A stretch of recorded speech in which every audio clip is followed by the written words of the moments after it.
नाज़रीन आदाब, न्यूज 18 उर्दू में आपका इस्तकबाल है। मैं हूं वैसाल आजम और आप देख रहे हैं हमारी खास पेशकश दो रुख। वजीर आजम नरेंद्र मोदी ने एक अहम ऐलान करते हुए कहा कि मरकज की जानिब से 3 ज़रूरी क़वानीन जो लाए गए थे उन्हें वापस ले लिया जाएगा। उन्होंने कहा कि रमा माह के आखिर में शुरू होने वाले पार्लियामेंट के इजलास में तीनों क़वानीन को मनसूख करने के लिए आईनी अमल शुरू किया जाएगा। वजीर आजम के इस ऐलान का खैर मकदम तो हो रहा है, लेकिन इसी के साथ सियासी जमातें हुकूमत पर हमलावर हो गई हैं, यानी इस ऐलान पर सियासी घमसान छिड़ गया है। अपोजिशन पार्टियां इस ऐलान की टाइमिंग को लेकर हमला बोल रही हैं। कुछ ने इसे ज़िमनी इंतखाबात के नतीजों और यूपी समेत 5 रियासतों में आइंदा चुनाव के मद्देनजर लिया गया ऐलान बताया है। कई जमातों ने यहां तक कहा कि अगर यह फैसला पहले लिया जाता तो 700 से ज्यादा किसानों की जानें बचाई जा सकती थी। और एक अहम बात यह भी है कि किसान तंजीमों की जो नुमाइंदा यूनियन है किसान मोर्चा, उन्होंने ऐलान किया है कि जब तक पार्लियामेंट में कानून वापसी का मरहला मुकम्मल नहीं होता उनका आंदोलन जारी रहेगा। तो इस खास मौजू पर दो अहम जमातें जो हैं हमारे मुल्क की, एक बीजेपी और कांग्रेस, जाहिर है बीजेपी बरसर-ए-इक़्तिदार जमात है, कांग्रेस अपोजिशन की पार्टी है, तो इन दोनों का रुख क्या है, इस बारे में हम मेहमानों का रुख जानेंगे। हमारे साथ दोनों पार्टियों के नुमाइंदे मौजूद हैं। डॉक्टर सैयद नसीर हुसैन साहब हैं जो राज्यसभा एमपी हैं और तर्जुमान इंडियन नेशनल कांग्रेस, साथ ही सैयद यासिर जिलानी हैं तर्जुमान बीजेपी। आप दोनों का बहुत बहुत इस्तकबाल है। यासिर जिलानी साहब, मैं चाहूंगा कि पहले आप अपनी बात कहें कि पार्टी की जानिब से क्या फैसला हुआ है और क्या जो एमएसपी पर गारंटी की मांग किसान कर रहे हैं उसके ताल्लुक से भी कुछ ऐलान हुआ है।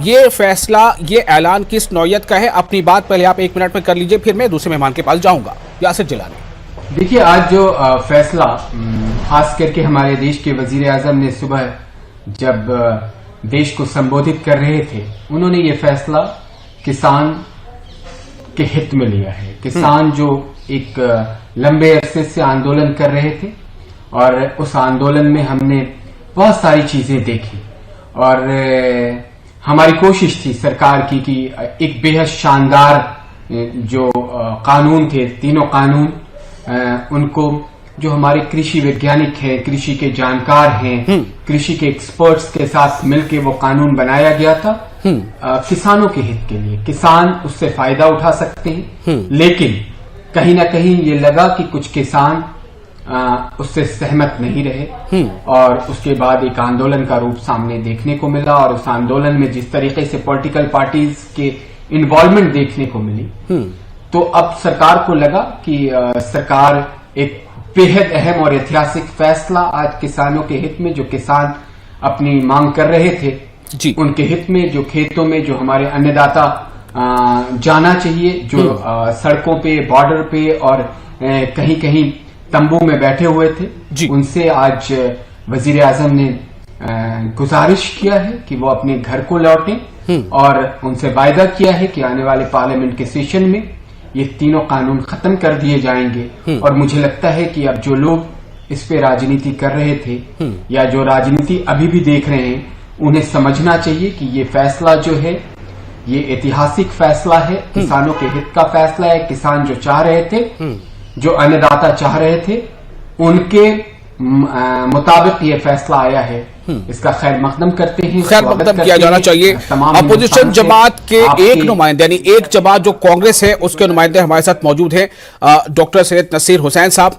नसीर हुसैन साहब, अब आपकी बारी ये है कि अपोजिशन, चूंकि आप पूरे अपोजिशन की यहां पर नुमाइंदगी कर रहे हैं, तो अपोजिशन और खासतौर से उसमें कांग्रेस, उसका रुख क्या है? ये फैसला काबिल सताइश है, इस फैसले का खैर मकदम किया जाना चाहिए। बीजेपी के तर्जुमान कह रहे हैं कि यह फैसला बहुत तारीखी है और अपोजिशन जमातें जो इसके बहाने से सियासत को पॉलिश कर रही थी, चमका रही थी, उनको एक तगड़ा झटका है। देखिए, आज मुझे इतनी खुशी हो रही है कि 14 महीने बाद, 14 महीने से लगातार भारतीय जनता पार्टी के स्पोक्स पर्सन अलग अलग टीवी चैनल्स में बैठ के ये सारे किसान जो आंदोलन में हैं, सारे अपोजिशन पार्टीज के लोग जो आंदोलन में हैं, सारे स्टूडेंट्स, यूथ, जर्नलिस्ट, एडवोकेट्स जो इनका साथ दे रहे थे किसानों का, इन तमाम लोगों को अलग अलग तरीके के नाम से बुलाए। किसी को खालिस्तानी कहा, किसी को बोला है पाकिस्तान का सपोर्ट है, किसी को बोला चीन का सपोर्ट है, किसी को बोला कि आंदोलन जीवी है, और पता नहीं क्या क्या नाम इन्होंने दिया और बोला। और सारे इनके मंत्री, प्रधानमंत्री, कृषि मंत्री, सारे union cabinet minister, maximum union cabinet minister, इनके एमपीज, इनके स्पोक्स पर्सन ये कह रहे थे कुछ भी हो जाए हम ये 3 कानून वापस नहीं लेंगे, ये रिपील नहीं होंगे। चंद लोग दिल्ली के बॉर्डर पे बैठ के धरना प्रदर्शन कर रहे हैं, उनके लिए हम इसको वापस नहीं लेंगे। हरियाणा के, पंजाब के लोग बैठे हैं, पूरे हिंदुस्तान में ये रिफ्लेक्ट नहीं हुआ, इसलिए हम वापस लेंगे। केरल में, कर्नाटक में, नॉर्थ ईस्ट में कहीं आंदोलन नहीं होगा, इसीलिए हम वापस नहीं लेंगे। हम किसी के ब्लैकमेल में नहीं आएंगे, हम कोई आंदोलन को मांगते नहीं है। मतलब पता नहीं क्या क्या इन्होंने बोला। आज मुझे खुशी हो रही है कि बीजेपी के स्पोक्स पर्सन सारे चैनल्स पे बैठ के करेंगे ऐतिहासिक डिसीजन है, और ऐतिहासिक डिसीजन को सारे अपोजिशन पार्टीज वेलकम करते हैं, क्योंकि ये आंदोलन बाद में स्टार्ट हुआ। जिस दिन राज्यसभा में ये बिल लाई गई थी उसी दिन आंदोलन शुरू हो गया था। उस दिन इसका अपोजिशन हुआ, उस दिन खूब हंगामा हुआ, उसमें 8 अपोजिशन के एमपीज को सस्पेंड किया गया। वो एमपीज जाके बाहर धरना पे बैठे पार्लियामेंट में। उसके बाद पार्लियामेंट 10 दिन का पार्लियामेंट का सेशन बचा हुआ था, पार्लियामेंट सेशन को अर्जेंट सैनिटाइज कर दिया गया, सेशन रद्द हो गया। उसके बाद में आंदोलन किसानों का अगले दिन से स्टार्ट हुआ। तो पॉलिटिकल पार्टीज उसमें बाद में नहीं गए, पॉलिटिकल पार्टीज ने इस आंदोलन की शुरुआत दी, पॉलिटिकल पार्टीज ने विरोध किया, पॉलिटिकल पार्टीज ने बोला कि ये 3 बिल काले हैं, ये काले कानून हैं, इलीगली पास किए गए हैं, अनकॉन्स्टिट्यूशनली पास किए गए हैं, और ये किसान के हित में नहीं, किसान की जमीन ये छीन लेंगे। कुछ कॉर्पोरेट सेक्टर्स को मदद करने के लिए ये काले कानून लाए गए थे। ये सारा चीज ने पॉलिटिकल पार्टी शुरुआत में बोले, बाद में आंदोलन शुरू हुआ। तो मुझे लगता है देर सोचे देर आए दुरुस्त आए, आखिरकार नरेंद्र मोदी जी देर आए दुरुस्त आए आप कह रहे हैं, तो इसका मतलब ये हुआ कि जो अभी यासिर जिलानी बीजेपी के तर्जुमान कह रहे थे कि अपोजिशन को जो एक मुद्दा उन्हें लग रहा था कि उनके हाथ में है, उस मुद्दे को वो जगह जगह उसकी जो है पब्लिसाइज कर रहे थे, तो क्या ये माना जाए कि ये मुद्दा अपोजिशन के हाथ से अब निकल गया और ये वाकई एक तारीखी फैसला है? इसे मानेंगे आप कि ये तारीखी फैसला है या नहीं है? एक तो ये सवाल है। दूसरा ये कि क्या यहां से आगे अब जो राजनीति है वो किस बुनियाद पर करेगी अपोजिशन? देखिए, ये हमारी जीत है। ये ऐतिहासिक फैसला इसलिए है कि अपोजिशन पार्टीज की जीत है। ये ऐतिहासिक फैसला इसलिए है कि यासिर जिलानी साहब, क्या ये अपोजिशन पार्टियों की जीत है? ये देश के किसानों की जीत है। देखिए, कांग्रेस के प्रवक्ता नासिर भाई बड़े सुलझे हुए प्रवक्ता हैं, बेहद डिफरेंट तरीके से पॉलिटिक्स करते हैं और बहुत तर्क के साथ बात रखने के लिए जाने जाते हैं, लेकिन आज अति उत्साह में हैं और बहुत सारे इल्जामात उन्होंने भाजपा के नेताओं पे, प्रवक्ताओं पे और मंत्रियों तक उन्होंने उनको भी नहीं छोड़ा, उनके ऊपर भी लगाया। हमने कब बोला? जब हमने लाल किले पे एक बर्बरता की तस्वीर हमारे पुलिस फोर्स के साथ जब आंदोलनकारियों के बीच में कुछ लोग अराजक तत्व घुसते हैं और वो हरकत करते हैं, तब हमने बोला। हमने तब बोला जब महिला के साथ बॉर्डर पे, सिंधु बॉर्डर पे बलात्कार होता है। हमने तब बोला जब निहंग को बर्बरता से हाथ काट के उनको मार दिया जाता है। तो आप आंदोलन में पे सवाल तब उठाया जाता है। ये बिल्कुल सही है कि आज प्रधानमंत्री ने एक ऐतिहासिक फैसला लिया है जिसका स्वागत करना चाहिए, क्योंकि हम लोगों को लग रहा था जो कानून बने थे वो बेहद शानदार कानून थे और कानून बनाने में किसी एक सरकार के एक आदमी ने उस कानून को तय नहीं कर दिया था। तमाम जो सोसाइटी हमारे समाज के जो बड़े बुद्धिजीवी वर्ग हैं, साइंटिस्ट हैं, कृषि के जानकार हैं, मैंने पहले वक्तव्य में भी मैंने कहा कि उन लोगों के साथ बैठ के एक साझा रणनीति तैयार करके कि किसानों के हित में क्या फायदे हो सकते हैं, तब वो कानून बनाए गए थे, वो कानून लाए गए थे और कानून सामने रखा गया था। आज भी अगर उस कानून पे कांग्रेस के प्रवक्ता के साथ मैं तर्क पे कहूं कि डिबेट करूं तो वो उसके फेवर में आके खड़े होंगे, क्योंकि एक वो पॉलिटिकल तो अच्छा मौका है, आप तर्क वितर्क कर सकते हैं, आप ही दोनों को बोलना है, आप बिल्कुल उसके अच्छे फायदे गिनाइए और ये पूछिए कि कांग्रेस ने क्यों इसकी मुखालफत की। जी, जब हमने उनसे सवाल किया है किया उनकी सरकारों में पंजाब के ऊपर की पंजाब पे आप क्या सोचते हैं, पंजाब की सरकार क्या सोचती है, छत्तीसगढ़ की सरकार क्या सोचती है, राजस्थान की सरकार क्या सोचती है। कांग्रेस के नेता चुप रहे, लेकिन ठीक है कि हमारी सरकार का मूल मंत्र, हमारे प्रधानमंत्री की सोच अपने जनमानस के साथ है। किसान हमारी रीढ़ की हड्डी है, बैकबोन जिसको कहते हैं। तो क्या यासिर गिलानी साहब, मैं एक छोटा सा सवाल यहां पर ये करूंगा, क्या ये माना जाए कि शानदार 3 कवानीन जो साइंटिस्टों, बुद्धिजीवियों, माहिरीन से राय मशवरा करके बनाया गया था, उस कानून को बरसरे इख्तिदार जमात बीजेपी को यानी सरकार को इसलिए वापस लेना पड़ा चूंकि अपोजिशन जो है वो हल्ला कर रहा था? अपोजिशन का तो काम है हो हल्ला करना, निगेटिविटी फैलाना, नकारात्मकता भारत के अंदर लाना। ये हम पिछले 2014 से जब सरकार भारतीय जनता पार्टी की बनी है और वजीर आजम ने काम करना शुरू किया है, गरीबों के हित की बात करते हैं, गरीबों को अभी हम किसानों पर हैं, अभी हम किसानों पर हैं, प्लीज जी, अकाउंट्स खोलते हैं और उनको मजबूत बनाते हैं। किसान, मैं किसानों पे आ रहा हूं, किसानों पे ही आ रहा हूं। ये हमें लगा, सरकार को लगा कि हम उन किसानों को समझाने में और हमें कहने में कोई गुरेज नहीं है कि आज प्रधानमंत्री ने जो स्टेप लिया है वो किसानों के हित को देखते हुए लिया है। और इस ऐतिहासिक फैसले को मैं भी ऐतिहासिक फैसले में क्या जाहिर हो रहा है, समझ में कमी किसकी रह गई? देखिए, मुझे लगता है जो लोग किसान के रूप में सामने थे, जिन्होंने एक बड़ी मुहिम चला रखी थी, उनके हक में भी तो सरकार ही सोचेगी, उनके हक में भी तो प्रधानमंत्री सोचेंगे, उनके हक में पॉइंट है। कृषि मंत्री सोचेंगे। नसीर साहब, सीधा सवाल है, इतना शानदार कानून, बुद्धिजीवी, एक्सपर्ट, साइंटिस्ट, माहिरीन, किसान सबसे राय मशवरा करके ये कानून लाया गया था, फिर अपोजिशन जमात खासतौर से कांग्रेस क्यों इसके मुखालफत करती आ रही थी और क्यों आप ये नहीं समझा पा रहे हैं कि अगर ये कानून अच्छा नहीं था तो क्यों नहीं था, जो तर्जुमान यासिर जिलानी का अभी कहना है? जी नसीर साहब। देखिए, जो बीजेपी के स्पोक्स पर्सन कह रहे थे कि मैं प्राइम मिनिस्टर से लेके सारे मंत्रियों के खिलाफ मैं बोल रहा था, अभी इन लोग को यह पता होना चाहिए कि 20 सितंबर 2020 में ये राज्यसभा में बिल आया, उसके बाद हंगामा हुआ, उसके बाद में लोग एमपी सस्पेंड हुए, धरना हुआ, उसके बाद किसान आंदोलन और फिर टेक ऑफ हुआ। जी, जो घटना हुई थी लाल किले पे वो जनवरी 26, 2021 में हुई थी।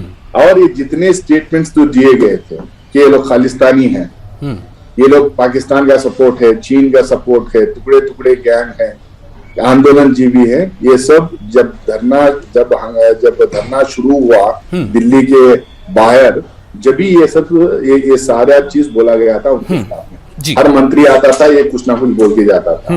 ये जनवरी की घटना बहुत बाद में हुई है। ये पॉइंट नंबर 1। पॉइंट नंबर 2, ये जो कह रहे हैं बार बार के कंसल्टेशंस हुए, आप पिछले 14 महीने से डिबेट चलाते आए हैं।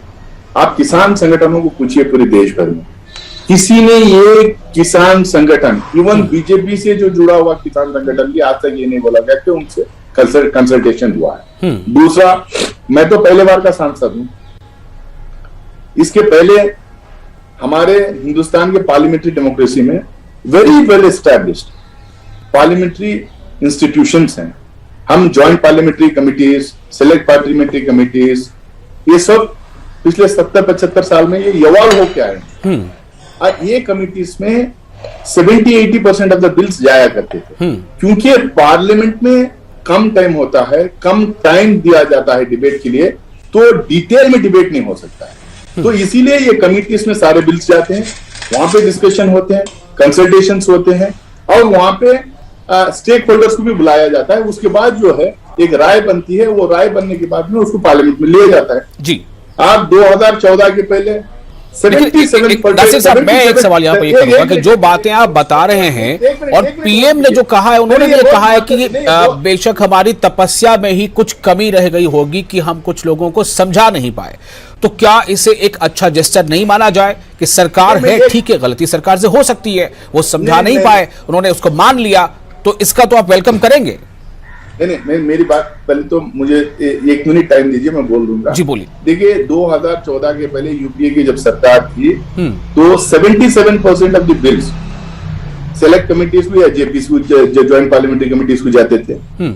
2014 से लेके अब तक है, लगातार गिरते गिरते गिरते आके अभी 16 या 17% पिछले मतलब पिछले 1 साल में 16 या 17% बिल जेपीसी को और सेलेक्ट कमिटीज को गए हैं। जी। इसका मतलब क्या है?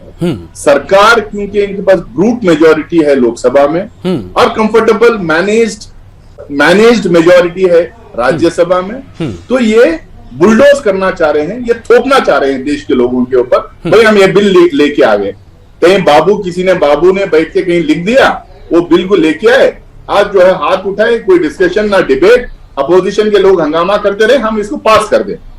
मतलब ये जो तरीका है, ये जो arrogant behaviour of the government कह रहे हैं नसीर साहब, सैयद यासिर जिलानी, जवाब देना होगा आपको। आज देखिए पार्लियामेंट देश के किसानों के सामने अपना सर झुकाते हुए इस सरकार यासिर को जिलानी, काले कानून को रद्द करना पड़ा। देखिए सर, जो अपने आप को झुकता है वो बहुत बड़ा होता है, और हमारे वज़ीर आज़म ने आज जो बयान दिया है आप उसको एक बार और सुनिए गौर से।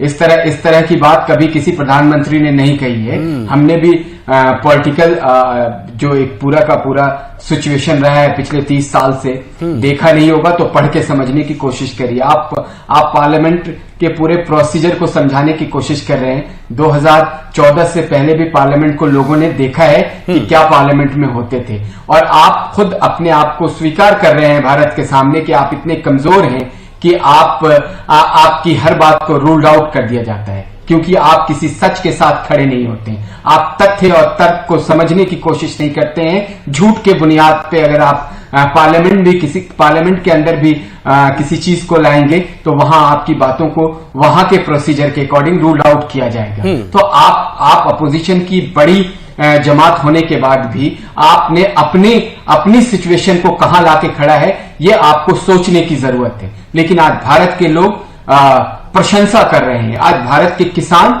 मोदी जी के इस फैसले को लेके पूरे कश्मीर से कन्याकुमारी तक और उत्तर भारत में खास करके उत्तर प्रदेश, बिहार, मध्य प्रदेश और छत्तीसगढ़, आपके ही राज्य राजस्थान से जिस तरीके की तस्वीरें हमने टीवी पे देखा है, जो खुशियों का इजहार किसान कर रहे हैं, वो हमारे हौसले को और बढ़ाता है। और यकीन मानिए कि जब भी जरूरत पड़ेगी जनमानस के हित के लिए ये सरकार खड़ी है। और उनकी बातों को कोशिश हमेशा से रही है कि जमीन तक बेहतरीन तरीके से उतारा जाए और उन्हें फायदा हो। और यही सोचते हुए ये बड़ा डिसीजन आज भारत में लिया गया है। ये पहले की सरकारों ने अगर इस तरह से सोचा होता तो आज ये सिचुएशन तो क्या यासिर जिलानी आप ये मानते हैं कि सरकार के इस ऐलान से अपोजिशन जमातों के हाथ से एक मुद्दा छिन गया, वो जो इस पर इसके सहारे से अपनी सियासत कर रहे थे वो छिन गया?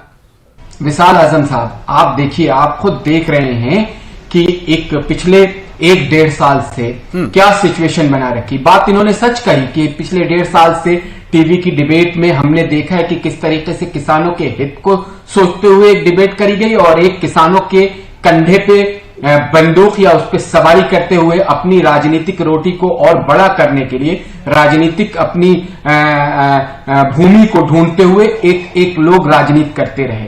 और ये दो डिफरेंसेस बहुत बड़े भारत में देखे हैं अभी। अरे यासिर साहब, एक सवाल मैं आपसे करना चाहूंगा, चूंकि ये सवाल अवाम के जहन में भी है। कहते हैं कि सियासत में कोई भी कदम बहुत सोच समझकर उठाया जाता है। फैसला लेना, फैसले का ऐलान करना, उसके लिए वक्त बहुत अहम होना चाहिए। सियासी तौर पर क्या ये टाइमिंग सूटेबल थी बीजेपी के लिए या मरकजी हुकूमत के लिए? क्योंकि अब वो पार्टी हुकूमत में जो लोग शामिल है वो अभी जो है चुनावी मूड में भी हैं, तो क्या इस टाइमिंग को लेकर कुछ कैलकुलेशन बहुत ज्यादा इस पर हुई है? क्योंकि एक लंबा अरसा गुजर गया और इस लंबे अरसे तक शायद अपोजिशन जमातों को मौका मिलता रहा अपनी सियासत को चमकाने का। जी देखिए, आपका सवाल बेहद शानदार है, लेकिन मैं जिस दल को रिप्रेजेंट करता हूं, भारतीय जनता पार्टी को, जिसकी सरकार है, हमारे यहाँ एक ही मूल मंत्र है, सबका साथ, विकास, विश्वास। और लाल किले के प्राचीर से प्रधानमंत्री ने जो प्रयास की बात की थी, आज वो पूर्ण रूप से उन्होंने पूरा कर दिया कि आज उन्हीं का प्रयास है। अगर ये फैसला अच्छा है, तारीखी है, तो ये फैसले का वक्त भी बहुत अच्छा है। इससे पहले ये फैसला नहीं लिया जा सकता था। मैं सिर्फ जानना चाहता हूं एक सवाल। जी देखिए, अब वक्त को लेके देखिए, मैं आप सहाफत की दुनिया में आपका बड़ा नाम है और आप अच्छे सहाफी हैं, आप सवाल तीखे पूछते हैं, तो मैं बिल्कुल ये कहूंगा कि वक्त पे फिर हम बहस करेंगे, लेकिन ये फैसला तारीखी है। ठीक है नसीर साहब, मैं आपसे ये सवाल करता हूं, क्या इस वक्त को लेकर, चूंकि जो अपोजिशन पार्टियों का रिएक्शन आया है उनमें कई जमातों ने, यहां तक कि आम आदमी पार्टी ने, आरजेडी ने, बहुत सारी जमातों ने टाइमिंग को लेकर सवाल उठाया, क्यों टाइमिंग इंपॉर्टेंट है इस फैसले के पीछे? देखिए, इस आपका सवाल का जवाब देने के पहले मैं दो तीन बात को यहाँ पे क्लैरिफाई। बस मेरे पास 2 मिनट रह गए, 1 मिनट आप ले लीजिए, 1 मिनट यासिर जलानी को दे दूंगा। नहीं, यासिर साहब को तो आपने काफी टाइम दे दिया, आपने जो है आप मुझे टाइम ही नहीं दे रहे हैं। बोलिए। दो चीज, एक तो जो है, एक तो जो है अपोजिशन पार्टीज को बोलने ही नहीं दिया जा रहा है। अपोजिशन पार्टीज जो आवाज उठा रहे हैं, जो मुद्दों पे बात करना चाह रहे हैं, वो पार्लियामेंट के अंदर उसको एक्सेप्ट ही नहीं किया जा रहा है। हम इस मुद्दे पे भी काफी बहस चाह रहे थे, उस पर बोलने नहीं गया। पेगासिस पे चाह रहे थे, बोलने नहीं दिया। पेट्रोल, डीजल और एसेंशियल कमोडिटीज के प्राइस हाइक के ऊपर बोलना चाह रहे थे, बोलने नहीं दिया। अगर इस पे भी नहीं बोलेंगे, अब राफेल की बात करें तो किसके कंधे पे हम रख के गोली चला रहे हैं? चलो, किसानों के कंधे पे रख के गोली चला रहे हैं। अब पेगासिस की बात करें तो किसके कंधे पे रख के गोली चला रहे हैं? पेट्रोल, डीजल और गैस के दामों की बात करेंगे तो किसके कंधों पे रख के गोली चला रहे हैं? देखिए, ये सब इतनी आसानी से जनरलाइज करके बात करना बहुत आसान होता है टीवी स्टूडियो पे बैठ के, लेकिन मैं इतना ही कहूंगा, ये टाइमिंग जो आज ये टाइमिंग भी है, ये ऐतिहासिक फैसला इसलिए ये कह रहे हैं कि इनको ये लग रहा है कि अपोजिशन से मुद्दा हट गया, लेकिन हम ये कह रहे हैं कि भारतीय जनता पार्टी के दिमाग पे सिर्फ राजनीति होती है। आज उत्तर प्रदेश में बाई इलेक्शन में बुरी तरह हार हुई, उसके बाद 5 रुपए 10 रुपए इन्होंने पेट्रोल डीजल की दाम कम कर दिए। उसके बाद इनको लगा कि इनकी जमीन खिसकती जा रही है। 5 राज्यों में चुनाव है, उसमें 3 तो बहुत ही इंपॉर्टेंट है, जहां पे किसान आंदोलन पे है पिछले 12-14 महीनों से। तो अब इनको लग रहा है कि कहीं उत्तर प्रदेश में हार ना जाए, इनको लग रहा है कि कहीं फिर से पंजाब में सफाया ना हो जाए, इसीलिए इन्होंने ऐसा फैसला लिया है कि अब ताकि जो है कुछ इनको टाइम मिले और इस इलेक्शन कैंपेन में किसानों को अपने साथ ले आए। आज किसान देश के कोने कोने में इसलिए खुश है कि उनको आज लग रहा है कि उनकी ताकत और उनकी मांगों के सामने प्रधानमंत्री, ये अहंकारी 56 इंच छाती का प्रधानमंत्री को घुटने टेकना पड़ा। घुटने टेकना पड़ा है, बड़ा सख्त अल्फाज है, घुटने टेकना पड़ा। यासिर जिलानी साहब, मैं अब आपके पास आ रहा हूँ, 50 सेकंड्स बचे हैं, फाइनल कमेंट यासिर जिलानी साहब। देखिए, मैं तो सिर्फ आजम भाई मैं तो सिर्फ यही कहूंगा कि कांग्रेस के नेताओं को सद्बुद्धि आए, और कांग्रेस के नेता अगर इस तरह के लैंग्वेज का इस्तेमाल करते रहेंगे, यकीन मानिए कि उत्तर प्रदेश में, मैं आज आपके साथ डिबेट कर रहा हूं, आगे भी करूंगा, 300 से ज्यादा सीटें हम जीत रहे हैं। 300 से ज्यादा हम सीटें जीत रहे हैं। और इस वक्त इन्होंने खुद कहा कि किसान हमारे साथ है, किसान भारत का हमारे साथ है, भारतीय जनता पार्टी के साथ। अब आप इसी तरह की लैंग्वेज का इस्तेमाल करते रहे, मेंबर ऑफ पार्लियामेंट कांग्रेस की इस तरह के अल्फाजों का इस्तेमाल करते रहे। हम उत्तर प्रदेश में चुनाव जीत रहे हैं, सारे लोग आज खुश हैं। हम उत्तर प्रदेश में चुनाव जीत रहे हैं, ये मैं आपको कह रहा हूँ। चलिए, और कुछ बहुत बहुत शुक्रिया सैयद नसीर साहब कांग्रेस और यासिर जिलानी साहब बीजेपी। बहरहाल ये फैसला जो है, इस फैसले ने किसान तंजीमों में खुशी की लहर जरूर दौड़ा दी है। किसान तंजीमों का कहना है कि जब तक पार्लियामेंट में इस फैसले के वापसी के तमाम जो मराहिल पूरे नहीं होते, तब तक हम अभी इस पर आंदोलन जारी रखेंगे, लेकिन वजीर आजम ने वादा किया है वो पूरा होगा। बहुत शुक्रिया आपका नाज़रीन, आपका भी शुक्रिया। मुझे दीजिए इजाजत। आदाब।